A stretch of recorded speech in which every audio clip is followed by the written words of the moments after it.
Bonsoir.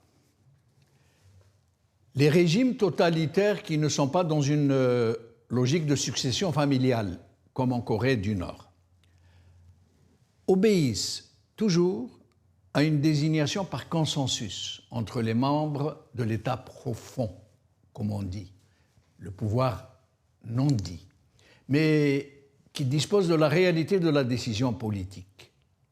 En Algérie, il se concentre principalement entre les plus hauts gradés de l'armée et des services, dont il faut rappeler que ces services sont exclusivement constitués de militaires aussi. Et c'est ainsi qu'avant même l'indépendance du pays, et depuis la Tunisie et le Maroc, et en partie aussi avec les effectifs des Moudjahidines qui avaient rejoint le maquis le jour du cessez-le-feu, quand il n'y avait plus une balle à tirer, le 19 mars 1962, c'est ainsi que le colonel Boumedienne, le chef de l'état-major général, qui avait la réalité du commandement sur toute l'armée des frontières, a pu prendre le pouvoir par le coup d'État fondateur, puis par un autre coup d'État surnommé le sursaut révolutionnaire pour dégager la façade qui avait été indispensable à un moment donné, le temps d'installer le nouveau maître, le colonel Boumedienne en l'occurrence. Cette prise du pouvoir en deux étapes allait donner le jour au fil des successions à une sorte de coup d'État permanent, puisqu'elle aura réussi à garder le pouvoir jusqu'à aujourd'hui, même si certains parmi ses fondateurs ne sont plus de ce monde. C'est pourquoi il y a une sorte de consensus parmi tous les Algériens que c'est le même régime qui est à la tête du pays depuis 1962, même si les présidents qui en ont assuré la représentation visible ont tous été désignés par des décideurs et d'autres. Presque tous, ces décideurs, issus de l'état-major général de l'armée des frontières, et dont nombreux parmi eux sont des DAF, déserteurs de l'armée française, qui avaient rejoint la Révolution non pas la haleine de l'intérieur, mais celle des frontières, cette armée des frontières qui allait prendre le pouvoir, pardon de me répéter. C'est ainsi donc que ce même régime, depuis 1962 à aujourd'hui, relève de la même logique de captation du pouvoir, de détournement de la souveraineté populaire au nom d'une sorte de légitimité populaire de façade, puisque le maître slogan dans ce pays est l'ANP, l'Armée nationale populaire, digne héritière de l'Armée de libération nationale et des Chouhada.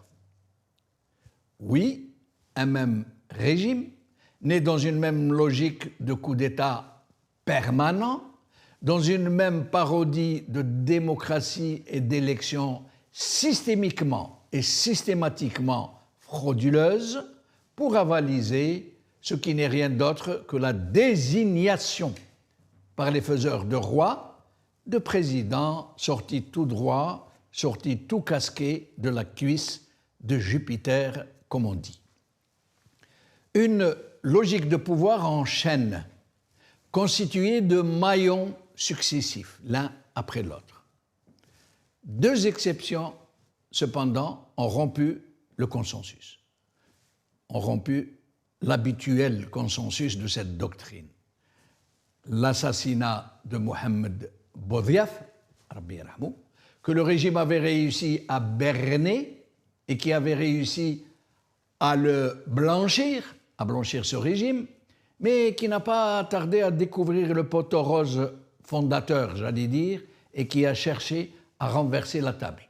Il a été liquidé après un consensus général et tacite, sans qu'un seul mot ne soit prononcé de tous les décideurs de l'époque. La seconde exception a été la désignation par un seul membre de la junte, un seul, Ahmed Gaïd Saleh, et contre l'avis de tous ses pairs de l'actuel président, M. Tebboune, qui, lui, c'est la deuxième exception donc, dans la logique de la désignation, n'a pas participé à la guerre de libération. Et ce fut en réalité un tournant majeur dans cette logique systémique. Le chef d'État, feu le chef d'État-major, qu'il avait choisi d'autorité, parce qu'il pensait pouvoir régner à travers lui a pourtant fait le cadeau inestimable de décéder aussitôt qu'il a été élu, lui laissant ainsi place nette, puisqu'en plus de sa propre disparition, il avait envoyé une cinquantaine de généraux et de hauts gradés en prison, où il se trouve toujours, en plus de plusieurs dizaines de très hauts responsables, dont 3 premiers ministres, pour lui faire place nette et lui permettre de devenir l'homme fort par défaut.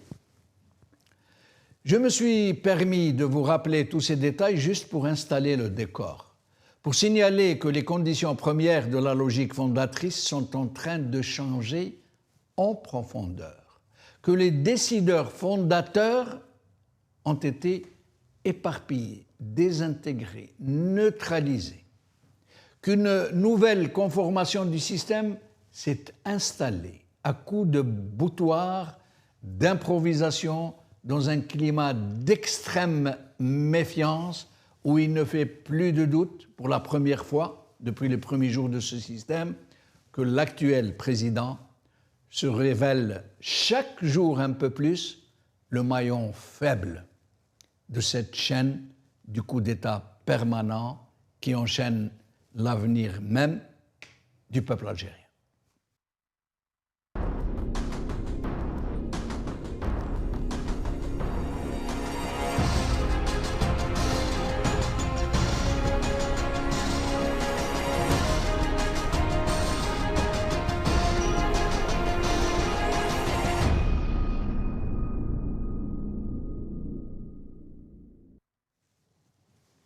Nous allons donc parler aujourd'hui de l'agression israélo-américaine contre l'Iran. Nous allons plutôt évoquer un sujet qui, dans ce cadre de l'agression contre l'Iran, est le double discours du régime algérien. Et donc, avec moi à mes côtés, pour en parler, Abderrahim Moussaouar, enseignant, militant pour la démocratie. Abderrahim, merci d'être avec nous. Bonsoir Jamaldine Azoul, bonsoir à tous les téléspectateurs de North Africa TV, bonsoir Nazim, merci pour l'invitation.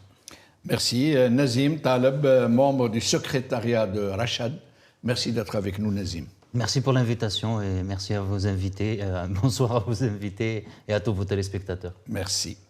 Alors, il se passe quelque chose, je vais être très bref, mais on va peut-être voir des supports documentaires.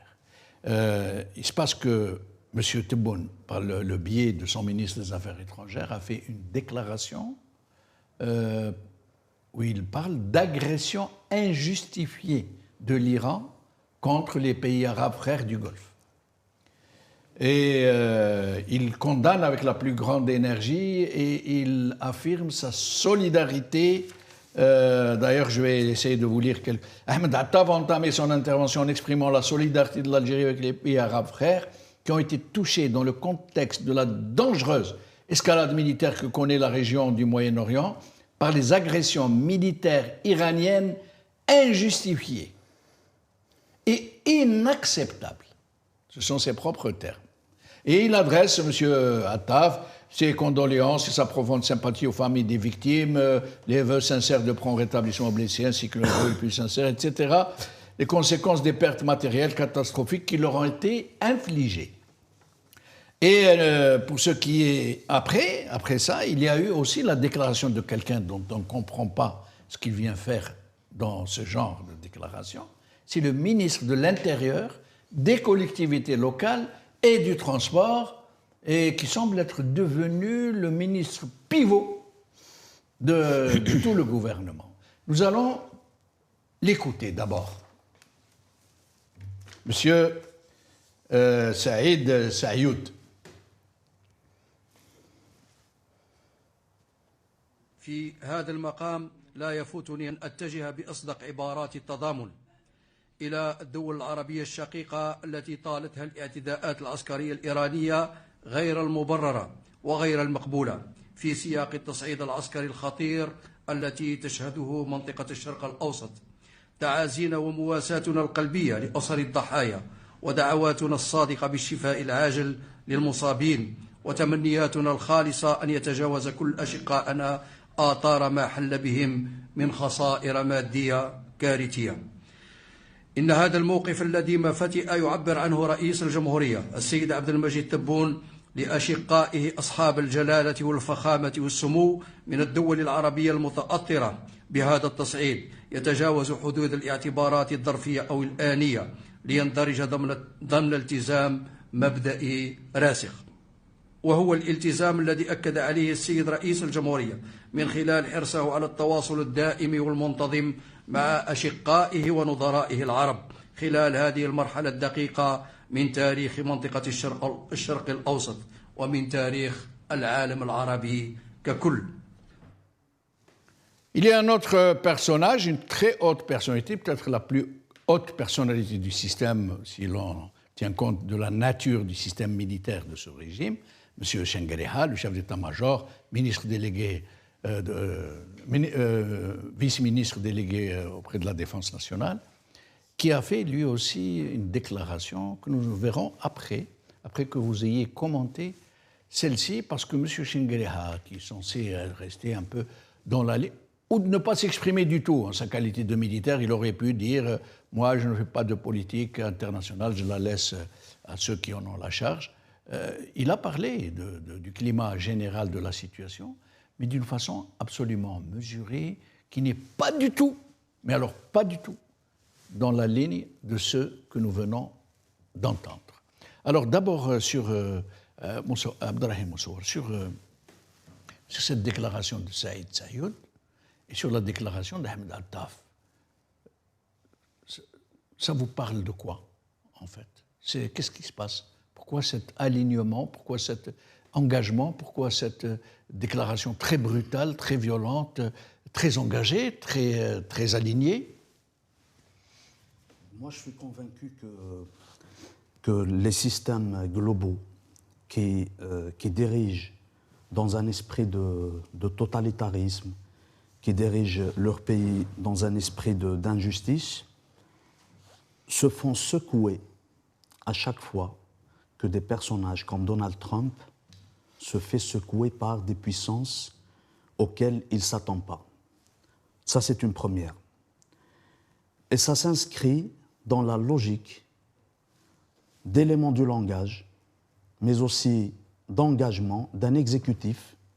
Là, on parle du ministre des Affaires étrangères, on parle du ministre de l'Intérieur, mais ça rejoint aussi, si j'ose dire, le chef de l'exécutif qui est le président désigné. N'oublions pas qu'il y a toute une série qui nous ramène aujourd'hui au fait de ne pas être étonné de les écouter, de les entendre parler ainsi, ce qui constitue un énorme danger pour notre pays.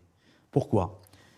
Il y avait un moment où nous disions clairement et de manière assumée que s'il y avait un seul héritage de la guerre de libération, du FLN, de l'ALN, qui n'avait pas été piétiné par le système néocolonial en Algérie, c'était la diplomatie, c'était les positions diplomatiques.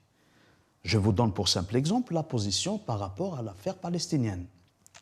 L'Algérie, la Palestine, le peuple algérien et l'affaire palestinienne, c'est-à-dire la cause palestinienne, est une cause indiscutable pour le peuple algérien. Parce que, comme l'Afrique du Sud, comme l'Algérie, la Palestine est un pays qui subit une colonisation de peuplement. En tant qu'Algériens, nous nous reconnaissons dans ce que vivent nos frères palestiniens, nos sœurs palestiniennes, nos frères palestiniens.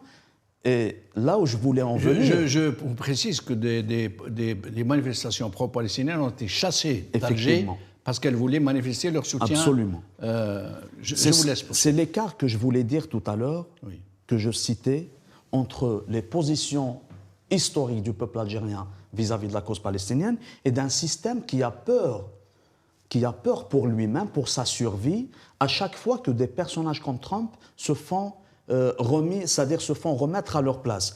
Abdelmajid Tebboune, ce personnage qui a été désigné, le Mouradia, qui parlait d'une entité sioniste, à un moment donné... La Palestine, c'est mon affaire.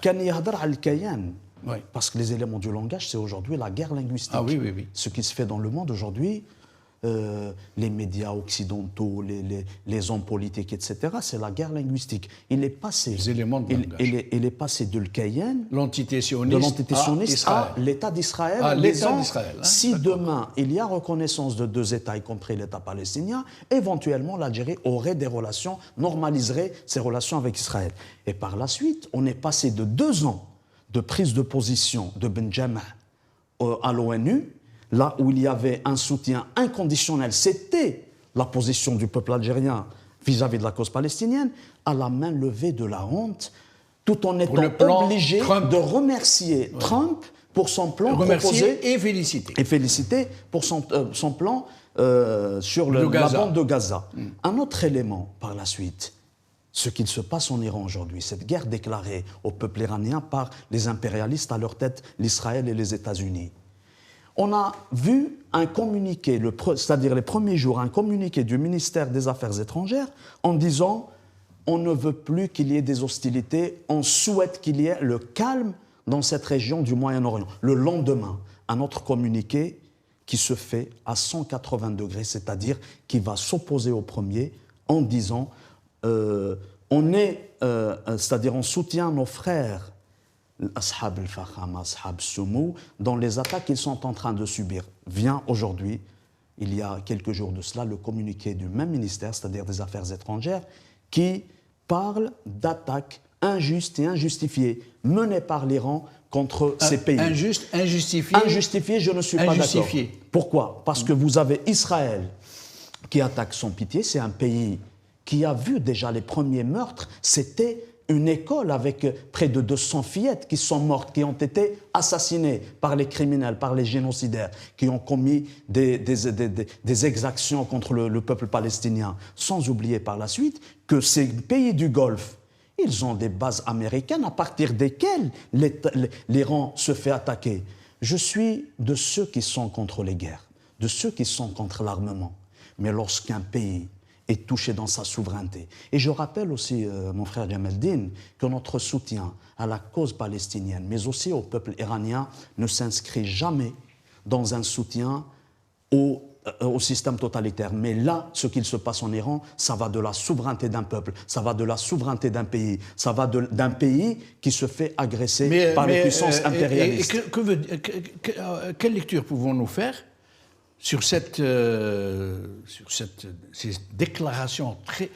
Ça veut dire quoi? L'Algérie, elle est en train de changer de doctrine, elle est en train de choisir d'autres partenaires, elle est en train de... J'ai l'impression, et c'est ces données-là, c'est-à-dire ce silence, mais aussi ces éléments du langage menés par notre système vis-à-vis de l'administration Trump, c'est ce qui fait aujourd'hui que nos dirigeants s'inscrivent dans ces déclarations. C'est parce que l'Iran est en train de mettre en échec l'Israël et les États-Unis. Et Trump, avec sa mentalité de dislocation des États, des menaces, un verbiage qui ne dit pas son mot, mais qui s'inscrit dans la menace quotidienne, c'est pour cela que nous avons un système qui a plus peur pour sa survie que pour l'intérêt national. Nazib Taleb, même question, je vais rajouter quelque chose à tout ce qu'a dit Abdelrahim. Qui est une piste supplémentaire de cette volonté de choisir des partenaires ou des protecteurs ou de s'aligner, ou je ne sais pas de quoi c'est le nom. Je rappelle qu'après le rapt, le kidnapping de Maduro, président du Venezuela, l'Algérie, la présidence de la République, via l'APS, l'agence officielle de presse, n'a pas parlé de rapt, de kidnapping ou d'une action illégitime. Elle a parlé d'arrestation. Et je vous laisse nous dire votre avis. Mon avis, il est le suivant. On a vu depuis des mois un changement radical de la position de l'Algérie, notamment suite à l'élection de Trump. Et rappelez-vous, un de nos ministres qui disait « The limit is the sky ». Quand il est parti aux États-Unis, il leur a dit « La limite avec les États-Unis, en termes de partenariat, la limite c'est le ciel ». C'est-à-dire Bokadoum, exactement. Donc, c'est-à-dire qu'on est prêt à toutes les concessions. Et d'ailleurs, s'en est suivi 3 visites du chef d'état-major de la force l'AFCOM, je crois. L'AFRICOM, voilà, ou l'AFRICOM. Et un délégué de Trump, le Libanais, l'américano-libanais. Exactement, mais c'est surtout l'AFRICOM qui en fait 3 accords militaires. Et bien sûr, vous et moi, on ne connaît pas les détails, évidemment. Alors que quand même, le citoyen, il est quand même bien obligé, il est en droit de savoir qu'est-ce qu'on est en train de signer derrière notre dos.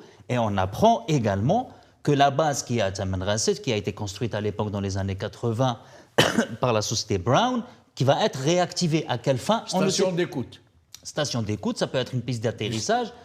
Etc. Il y avait une piste d'atterrissage pour Columbia, la navette Columbia. Et donc, on a en face un régime, au final, qui a, surtout depuis les années 90, on voit ce retrait de la diplomatie algérienne, parce que c'est un régime qui est de plus en plus dans la légitimité et remise en cause chaque jour. Et on voit cette peur du retour du Hirak. Vous avez très bien mentionné tout à l'heure qu'ils ont empêché les manifestations contre le génocide qui se passait à Gaza. Et je suis sûr qu'aujourd'hui, si vous laissez les Algériens exprimer leur désapprobation, leur colère contre l'agression contre l'Iran, je suis sûr qu'il y aura des Algériens, ils seront par centaines de milliers dans les rues d'Alger. Donc on empêche toute manifestation parce que le Hirak, c'est devenu leur hantise par excellence. Et donc, quand un régime a peur de sa propre population, n'a plus de légitimité, ses institutions sont complètement délabrées, voire inexistantes. Et la preuve, vous avez un ministre de l'Intérieur qui dit quelque chose, et le chef d'état-major qui dit autre chose, et on ne sait pas qui est-ce qui dirige actuellement l'Algérie, puisqu'on apprend que ceux qui dirigent peuvent aller en prison, et ceux qui sont en prison peuvent ressortir pour rediriger l'Algérie. C'est-à-dire c'est le chaos le plus total. Et donc, quand vous avez encore une fois un régime dont la légitimité est pratiquement inexistante, et vous parlez tout à l'heure dans votre introduction de la légitimité révolutionnaire, Chouhada, elle n'y est plus. Vous avez dit, le président, Messi Thaouri, il n'a pas fait la révolution. Premièrement, le discours de Chouhada ne marche plus en Algérie. Ça fait 60 ans ou 65 ans. Les Algériens ont besoin de passer à autre chose, d'avoir un pays qui est fonctionnel, des institutions fortes, une armée forte qui défend les frontières, pas qui les met sous écoute. Et donc, quand vous avez un régime dont la population est considérée comme un ennemi, forcément sa légitimité, elle vient d'où? Elle vient des puissances et des jeux de puissance. L'Algérie et la Russie, depuis l'Ukraine, ce n'est plus les relations qu'il y avait avant. La Russie, d'ailleurs, elle avait empêché l'Algérie d'adhérer au BRICS parce que l'Algérie a saisi l'occasion de la guerre d'Ukraine pour vendre plus de gaz à l'Union européenne. C'est-à-dire ça a donné un oxygène aux pays européens. La Russie, avec la relation qu'elle a avec l'Algérie, elle aurait, je dirais, espéré une position un peu plus, peut-être un peu plus conciliante vis-à-vis de la position russe, ce qui n'a pas été le cas. D'ailleurs, elle s'est abstenue, elle n'a même pas ni favorable ni défavorable à l'Ukraine. Et donc, encore une fois, pour résumer, on voit quand même ce changement profond de la dialectique, de la doctrine même, c'est-à-dire on n'en parle plus. Vous avez une agression, admettons qu'il ne condamne pas l'agression, mais est-ce que vous ne condamnez pas quand même le meurtre de 178 filles? Pas un mot. Mais la question... Et on parle des régimes arabes qui sont victimes. C'est finalement c'est des marionnettes, c'est des États, c'est un État des vassaux, ou la vassale, je ne me rappelle plus. Vassaux. En tout cas, qui prêtent leur territoire voilà, à des bases américaines. Ils n'ont rien construit. Ils ont dépensé, ils ont sorti le chéquier. Mais Nazim, Abdelrahim, question pour vous deux. D'abord, on est en train de constater quelque chose qui ressemble un peu à l'essoufflement du populisme ambiant habituel. Palestine, le Sahara, ou le Chououb, ou Kada. Là, on dirait qu'il y a un essoufflement. Mais à côté, et surtout depuis que M. Macron semble s'intéresser à l'Algérie, depuis qu'il a surtaxé le fer algérien, parce qu'il a appris qu'il y a une société turque dont on dit qu'elle est associée au fils de Tebboune, et qu'elle a une société qui vient investir en Algérie qui bénéficie d'une subvention d'environ 72%. Et donc, Tebboune l'a dit, mais c'est quoi cette histoire? Donc, moi, votre frère, je le surtaxe. Et ça, mais il a dit aussi que nous ne sommes plus d'accord avec vos contrats d'armement avec la Russie. Carrément, publiquement, ça a été dit par les Américains. Est-ce que, en l'occurrence, et depuis ce fameux vote de Gaza, ce fameux félicitations et ce fameux remerciement à M. Trump pour son plan au moment où les factions palestiniennes le dénonçaient, ce plan, est-ce que nous n'assistons pas à un alignement de nouveaux genres derrière, je n'ose même pas dire, derrière les gens qui sont en train d'agresser l'Iran aujourd'hui? Moi, je pense qu'en des termes très simples, dans un moment où le monde connaît un changement profond, il se fait, et c'est une certitude aujourd'hui, avec la solidarité des peuples. Le Hirak en 2019, depuis 2019, le Hirak a démontré une chose, c'est qu'il est possible de changer des systèmes politiques par la silmiya, par le pacifisme, dans la solidarité. Un échantillon d'une solidarité populaire globale s'est fait en Algérie. Il a secoué tout un système qui est là depuis les années 60.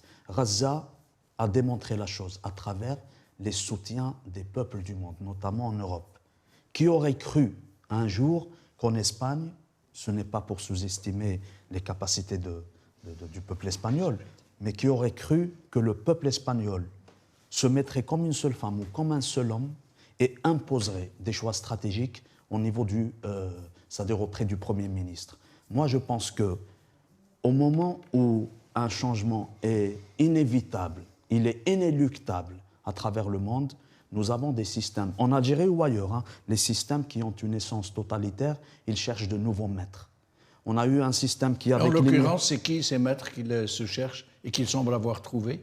Par exemple, les sorties, les extraordinaires sorties de Donald Trump, qui se montre comme le maître du monde aujourd'hui. Et nous avons un système qui manque qui n'a jamais eu de légitimité populaire, donc il va chercher une légitimité dans les discours extravagants. Mais si on s'aligne derrière Trump, ça veut dire qu'on s'aligne derrière Israël, pour dire les choses. Alors, pour dire les choses clairement, c'est pour ça que je disais tout à l'heure, pour dire les choses en des termes très simples, c'est que nous avons un système qui s'aligne derrière des hommes comme Trump, et qui sont obligés de montrer patte blanche par rapport à la cause palestinienne, par rapport à l'agression qui se fait en ce moment contre l'Iran. Moi, ce que je trouve dangereux, c'est que nous venons d'un pays qui a une histoire millénaire, un peuple qui a une histoire millénaire, un peuple qui a combattu, qui s'est battu pour sa libération, et nous avons un système qui, au lieu de regarder la réalité en face, un pays comme l'Iran qui a une histoire millénaire aussi, une civilisation millénaire,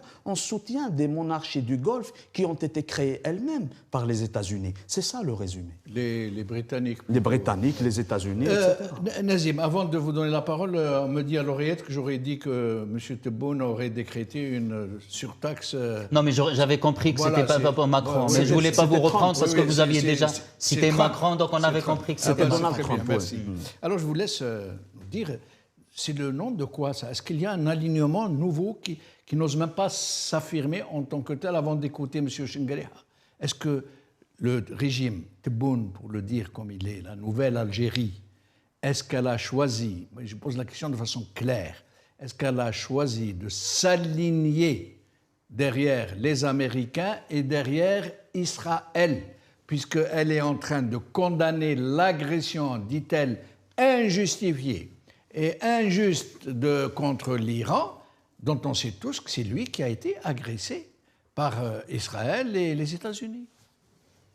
L'alignement de ces pays-là qui manquent de légitimité, qui manquent d'une force intérieure, d'institutions fortes, de légitimité populaire forte, ils sont toujours avec le plus fort. Aujourd'hui, le plus fort, et je dirais même le plus fou, c'est Trump. Et vous savez, rappelez-vous, quand Saddam a été décapité, comment Kadhafi, il s'est précipité à dire non, c'est bon, je ne fais plus de nucléaire. C'est vrai. Donc, c'est des régimes qui ont, quand ils voient Maduro être kidnappé comme un vulgaire mafioso, forcément, ils ont peur, ces gens-là. Même Tebboune, il a peur. Parce que les États-Unis, pour eux, c'est l'alpha et l'oméga du monde.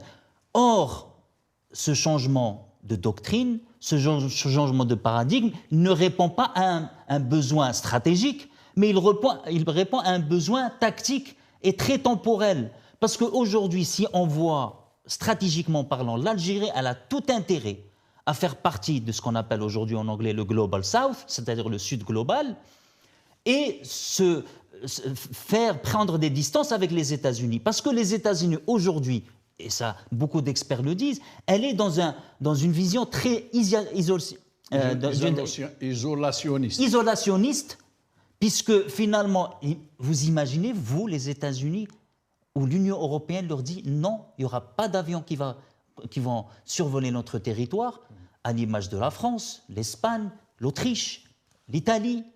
C'était inimaginable il y a 30 ans. Oui. Inimaginable, oui. Vous êtes bien d'accord. Oui, oui, donc aujourd'hui, notre intérêt, c'est de l'Afrique, l'Europe et surtout l'Asie. Oui. Et l'Iran aujourd'hui, c'est pour ça qu'on ne peut pas parler de Fakhama ou Sumo, parce qu'on n'a pas construit des pays. On a construit nos pays sur du discours, sur de la rhétorique, sur de la propagande. L'Iran, moi je ne cautionne pas le régime théocratique, clairement, oui. Mais ils ont construit un pays. Oui. Je vous donne un indicateur très simple. L'Iran, en 2018, le nombre de publications scientifiques était de 48 000 publications scientifiques. Vous prenez l'Afrique, en tant que continent, c'était 54 000 publications scientifiques. C'est-à-dire que l'Iran produit 82% de publications scientifiques de tout le continent africain. Les pays arabes, ils ont publié à peu près un peu plus, c'est-à-dire 55 000. L'Iran publie 83%.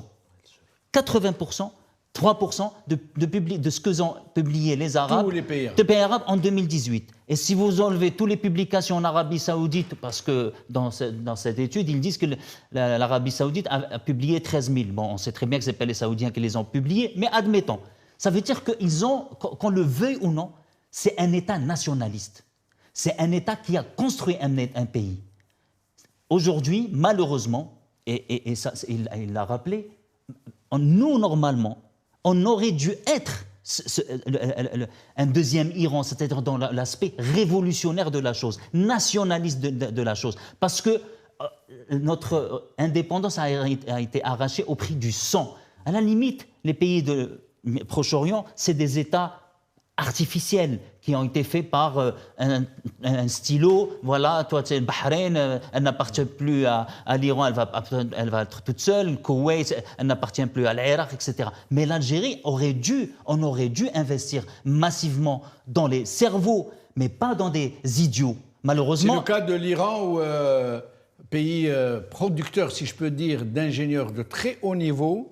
C'est le 5e pays en termes de production d'ingénieurs au monde. Dont moi, ça m'a beaucoup étonné, surtout par rapport à toute cette propagande qu'on fait sur la femme iranienne, dont une majorité d'ingénieurs de très haut niveau sont des femmes. Oui. C'est incroyable. Oui. Et dans cette... oui, pardon. Je voulais dire aussi, c'est dans cette perspective, 97% des femmes iraniennes sont instruites. Et aujourd'hui, en Iran, on compte plus de doctoresses femmes que de docteurs hommes. Tout domaine confondu. Et donc la question, elle est simple. L'Arabie Saoudite, si on prend les 10 dernières années, ils ont dépensé 700 milliards de dollars en armement. L'Algérie, elle a dépensé, d'après les études CIPRI, le projet de notre finance, on est à peu près à 180 milliards. Ma question, elle est simple. Où va cet argent? Quand votre argent, finalement, c'est pour pavaner un Sukhoi 52 ou 57 et un sous-marin allemand, etc. Qu'est-ce qu'on a fait, nous, en 60 ans d'indépendance? Et justement, lorsque nous allons écouter Chenguereha, il en parle très bien. Pour la première fois, je me permets de le dire de cette façon.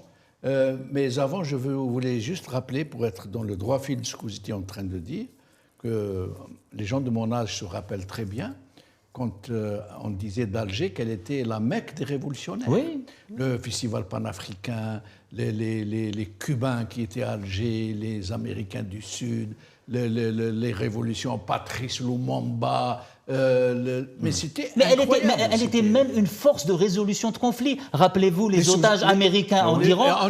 Ils sont allés où? Ils sont partis à Alger. Alger qui a réussi à les faire libérer. Aujourd'hui, même diplomatiquement, Alger, elle est où? Elle a disparu. Elle est nulle part. Elle a disparu des radars. Même les communiqués en disent long. Et puis les non-alignés, rappelez-vous, l'Algérie était leader des pays non-alignés. Alors, nous allons écouter M. Chenguereha. Alors, normalement, comme je le disais tout à l'heure, nous nous serions attendus à ce qu'il ne parle pas du tout du sujet, ou alors à ce qu'il épouse les thèses du chef de l'État et des deux ministres qui ont exprimé les thèses du chef de l'État, ça veut dire agression iranienne contre les pays frères. Nous allons écouter M. Chenguereha. يشهد السياق الجيوسياسي العالمي الراهن. Le contexte géopolitique mondial actuel connaît des transformations dans les équilibres internationaux, ouvrant la voie à un nouvel ordre mondial, ce qui place les pays du Sud devant des choix stratégiques complexes. يضع دول الجنوب أمام اختيارات استراتيجية معقدة. فمكانة الدول اليوم Désormais, la position des États ne repose plus sur les gloires du passé, mais dépend de leur capacité à renforcer de manière continue les potentiels géostratégiques et systémiques de l'État, à consolider leur résilience populaire et économique, ainsi qu'à adapter leur système de défense et à développer leurs capacités scientifiques et technologiques. Alors, donc, il tient un discours absolument... il parle de choix stratégiques complexes. Ça veut dire qu'il n'a pas emprunté de raccourci pour parler d'agression, de choix stratégiques complexes.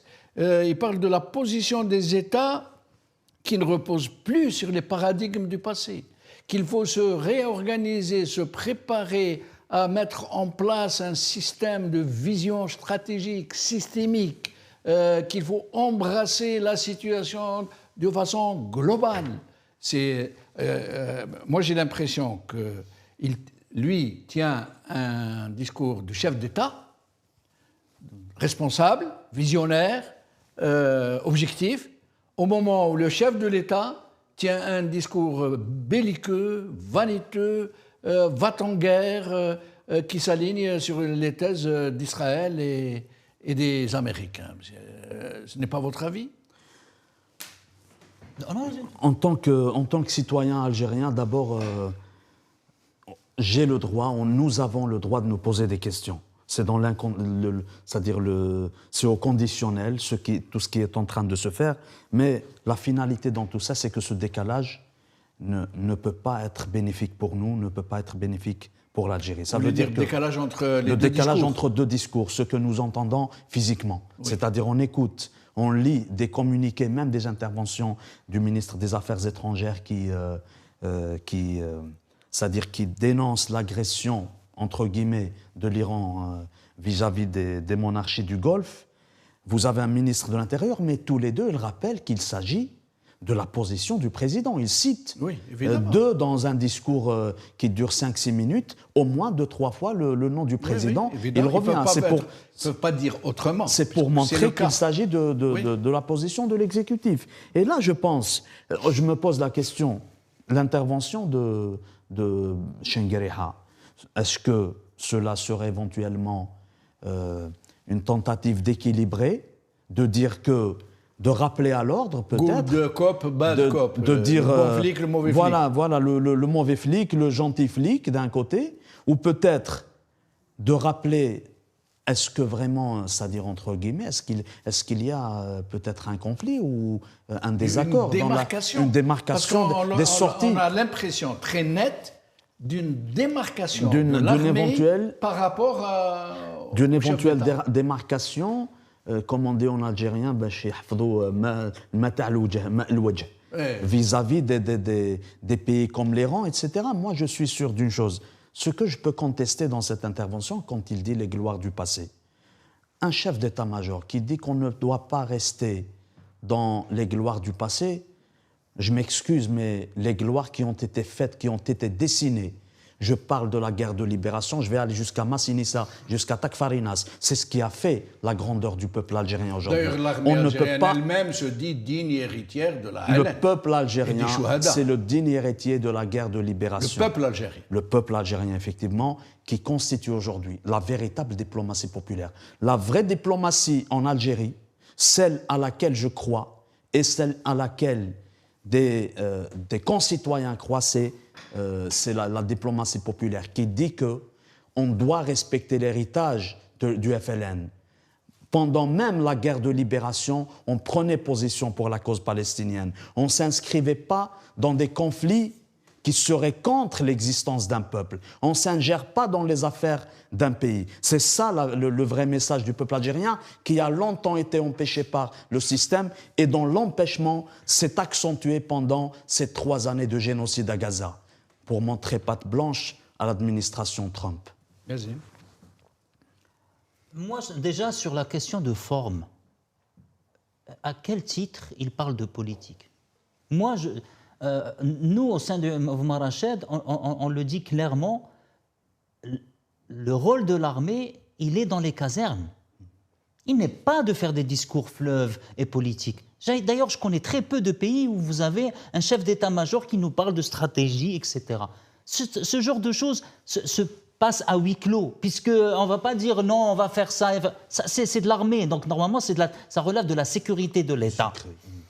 Donc, premièrement. Secondo, ok, moi je suis d'accord avec ce qu'il a dit, sur pas mal de points, et félicitations. Mais si on était dans un État où il y avait une légitimité et des institutions, je le prendrais au mot, ce chef d'état-major. Je le questionnerais par la commission parlementaire. Ok, vous avez dit changement, pas changement. Vous avez bénéficié, monsieur le chef d'état-major, de 25 milliards de dollars par an de budget et je ne sais pas combien de milliards avant Tebboune et depuis... Par an. 25 milliards de dollars, le budget de l'armée. Ces derniers temps. C'est depuis 2022. Mais avant, il y avait, pour ne pas rentrer dans le technique, avant, il y avait le budget de fonctionnement et le budget d'équipement. Oui. Le budget de fonctionnement, il était publié dans la loi de finances. Le budget d'équipement n'a jamais été publié dans les lois de finances. Donc, on estime à peu près, ça variait entre 5 et 8 milliards, ça montait jusqu'à 10 milliards. Depuis l'adoption de la comptabilité publique à la norme française, on va dire, ils ont fusionné les deux et c'est devenu 25 milliards. Mais en réalité, l'État, depuis notamment l'augmentation du prix du pétrole en 2014 notamment, il y a eu une augmentation substantielle du budget de l'armée. En tout cas, les 3 dernières années, 25 milliards, monsieur le chef d'état-major. Je rappelle, on parlait d'Iran. L'Iran, le budget dans les 10 dernières années militaires se situe à peu près autour de 130 milliards. 130 milliards sur les 10 dernières années. En Algérie, si on prend juste les lois de finances, sans parler du budget de l'équipement, avant 2022, on est à peu près 180 milliards de dollars. Est-ce qu'aujourd'hui, honnêtement, je ne me positionne pas comme opposant, je pose la question à un chef d'état-major. Est-ce qu'aujourd'hui, si l'Algérie est attaquée, est-ce qu'on peut défendre le territoire comme les Iraniens peuvent le faire? Est-ce qu'on a vraiment des missiles furtifs? Est-ce qu'on a des drones, des drones? Est-ce qu'on a tout ça? Des lance-missiles, des vecteurs? Des lance-missiles, est-ce qu'on a tout ça? Est-ce qu'on a tout ça? J'en doute très fort. J'en doute très fort, puisque... Il n'y a pas de doute. Il n'y a pas de voilà, parce que nous, on a fait... Ils n'ont pas ça. Voilà, ils parce qu'on ils a ont fait... de l'armement qu'ils ont acheté en l'État, où la logistique et l'entretien et les recyclages des formations des personnels ne suivent pas, où la logistique est très mal contrôlée, tellement il y a de l'armement, ils sont complètement dépassés. Et donc ça vient de sources très... Sans parler de la corruption.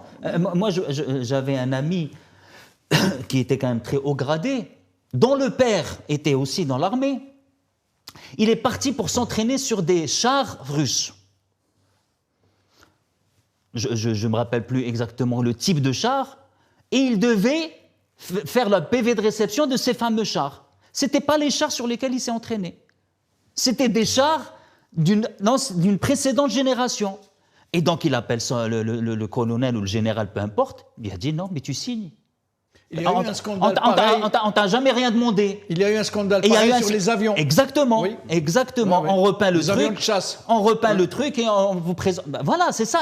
Malheureusement, encore une fois. C'est comme le reste, quoi. Voilà, j'en doute. Moi, sincèrement, j'en doute. Et encore une fois, on n'a pas les cartes de pression que l'Iran peut avoir. Elle a le détroit d'Ormuz, où il y a 20% du pétrole qui passe, où il y a à peu près 40% de fertilisants qui passent. On n'a pas tout ça. C'est-à-dire aujourd'hui, moi j'aimerais bien questionner le chef d'état-major. Qu'est-ce que vous faites avec 25 milliards, monsieur le chef d'état-major ? Aucune chance qu'il vous réponde. Voilà. Alors, nous allons écouter encore, il ne nous reste plus beaucoup de temps et nous allons devoir faire très vite.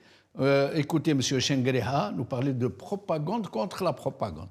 Il le dit très franchement presque, hein, écoutez-le bien, et après, avant de finir, nous allons montrer la photo de notre compatriote Zoher Aberkan, dont nous fêtons aujourd'hui le 2e anniversaire de sa disparition, Monsieur Chengereha. Parallèlement, l'armée nationale populaire contribue à forger une conscience sociétale résiliente face à la désinformation et aux manipulations cognitives, capable de résister aux guerres psychologiques hostiles. Et ce, en œuvrant de concert avec le dispositif médiatique national pour démanteler les propagandes hostiles et dévoiler les mécanismes de manipulation des esprits et de ce fait, façonner un narratif national unificateur au service des intérêts vitaux de l'État. Alors, il le dit tout de go, hein, il ne s'encombre pas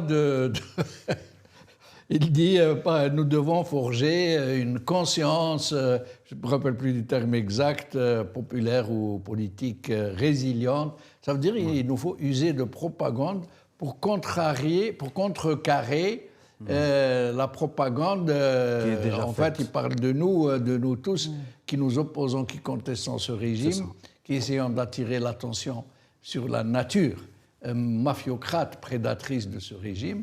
Alors lui, il dit, il essuie le pinceau sur la conjoncture mondiale, hein, c'est-à-dire pour éviter qu'on nous prépare des manifestations à l'intérieur du pays comme ils ont voulu le faire en Iran. Nous devons nous-mêmes forger une conscience résiliente. Qu'est-ce qu'il pourrait faire de plus ? Je vous pose la question très franchement, que d'avoir tous les médias algériens sous sa coupe, que d'avoir tous les partis politiques sous sa coupe, et les rares qui essaient de bouger, il les fait taire, il les bâillonne. Qu'est-ce qu'il pourrait faire de plus que ces plus de 240 détenus d'opinion hérakistes qui sont encore dans les prisons?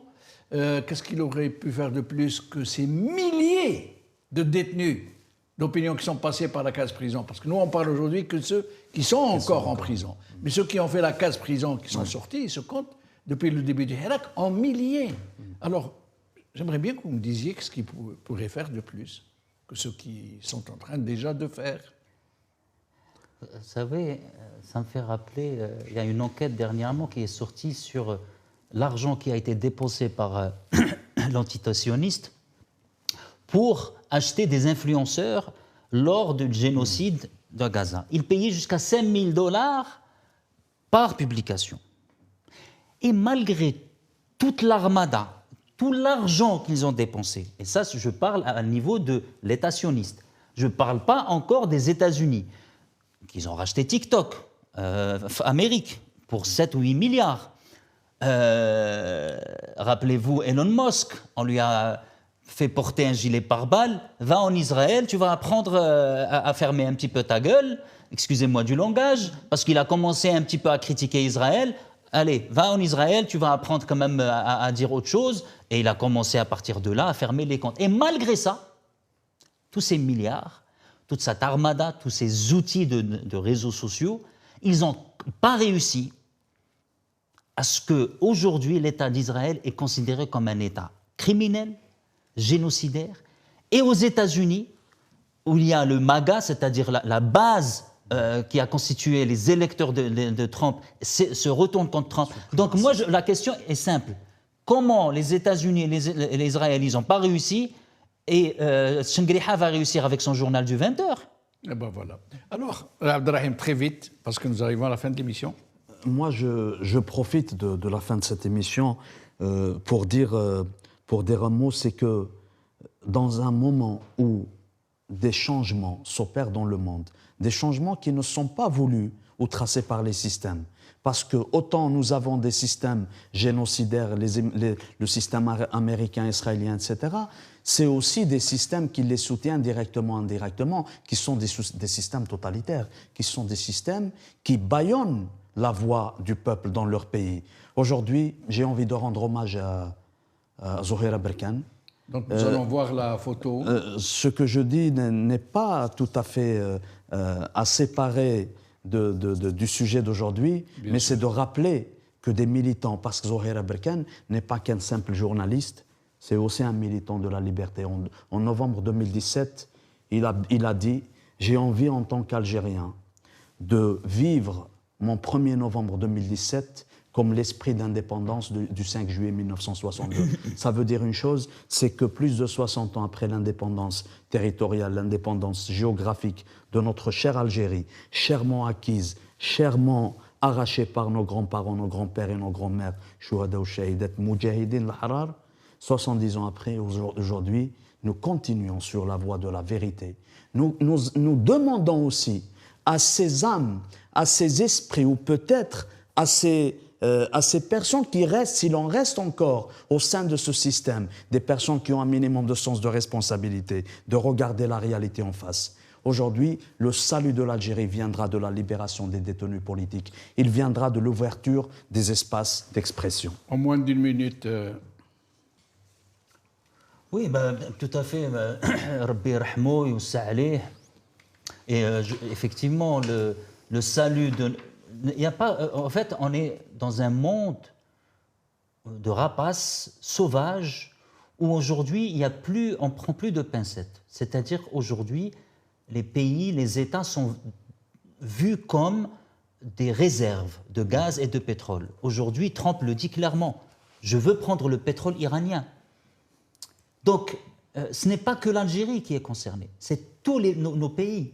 Et nos gouvernants doivent comprendre que leur survie est en jeu et qu'à un moment donné, il faut qu'ils se réconcilient avec leur propre population. Sinon, on va disparaître des annales de l'histoire et ça va être les gens qui vraiment investissent dans l'avenir, dans les cerveaux de leur propre population qui vont émerger.